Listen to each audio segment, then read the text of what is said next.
ठाकुर जी विचलित हो रहे हैं कि कैसे जाऊं बरसाने किशोरी जी से मिलवे के काजे।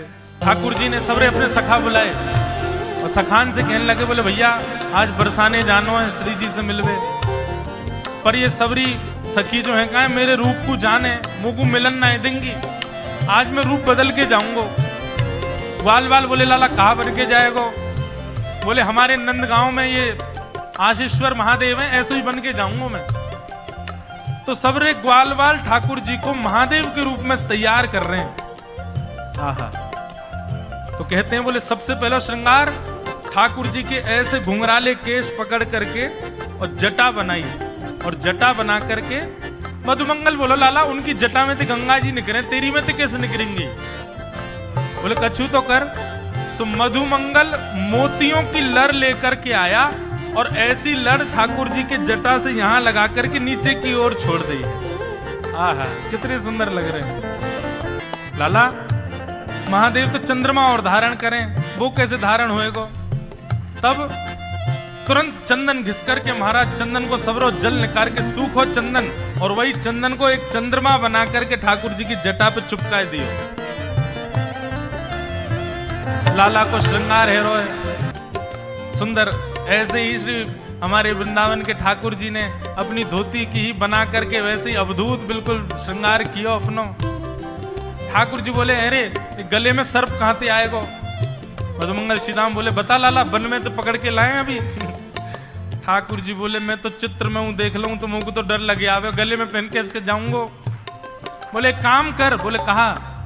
बोले गैयान के पामन को बांधवे की जो दोहनी है ना, जे गोवर और रज में सन के सर्प जैसी है, जय को पहना दे मेरे गले में। और ठाकुर जी ने गले में महाराज एक सुंदर दोहनी बांध ली, हाथ में दोहनी बांध ली, कमर में दोहनी बांध ली, बिल्कुल महादेव जैसे तैयार भये।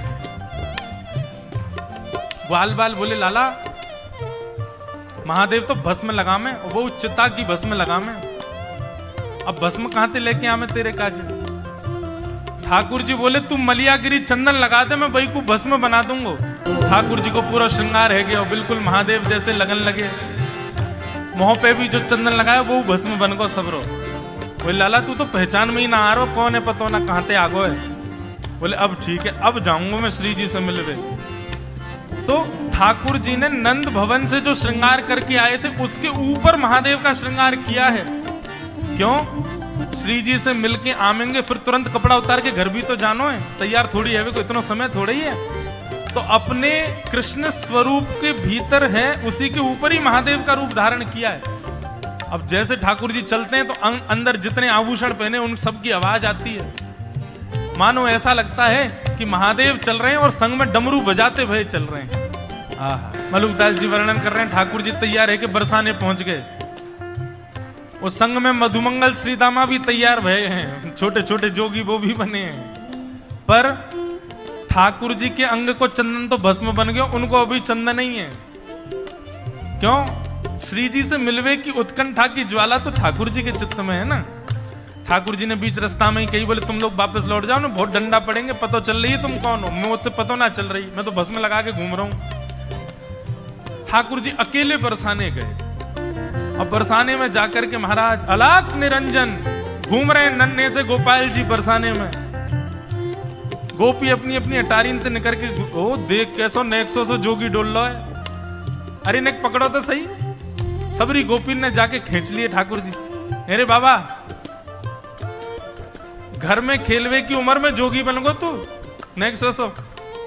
ठाकुर जी भ्रगुटी टेढ़ी करके बोले हम जोगी हैं, श्राप देनो जाने, ज्यादा बोलेगी श्राप दे दूंगा, 3200 निकल के बाहर आ जाएंगी, पोपली है जाएगी तू। बोले अरे बड़ो तेज बोले जोगी तो।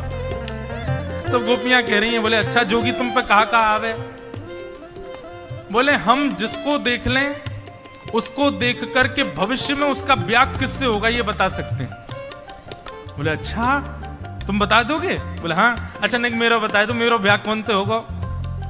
बोले तेरो ब्याह ना होगा, तू ऐसी रहेगी जीवन भर, तेरो पति ना दिख रहा मुंह को। दूसरी गोपी बोली अच्छा अच्छा मेरो बता दो, मेरो ब्याह कौन से होगा?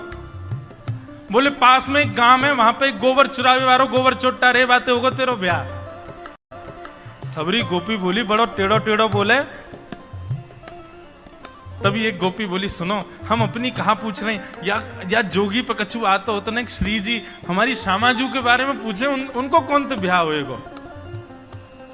सभी सखी बोली, अच्छा तुम हमारी स्वामिनी जी से मिलोगे, उनको नेक बता दोगे कि उनको ब्याह कौन ते होएगो। ठाकुर जी बोले, ले चलो अभी बता मैं।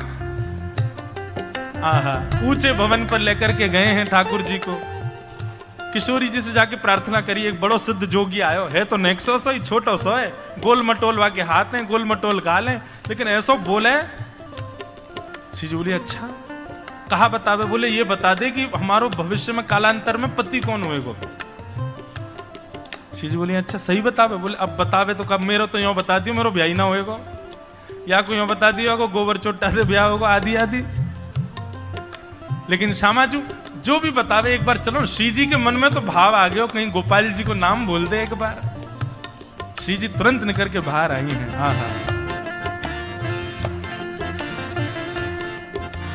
श्री जी को जैसे ही देखा है, सखीन ने जाकर के बोली, बाबा जी हमारी स्वामिनी जी हैं, इनके बारे में बता, इनको ब्याह कौन ते होएगो।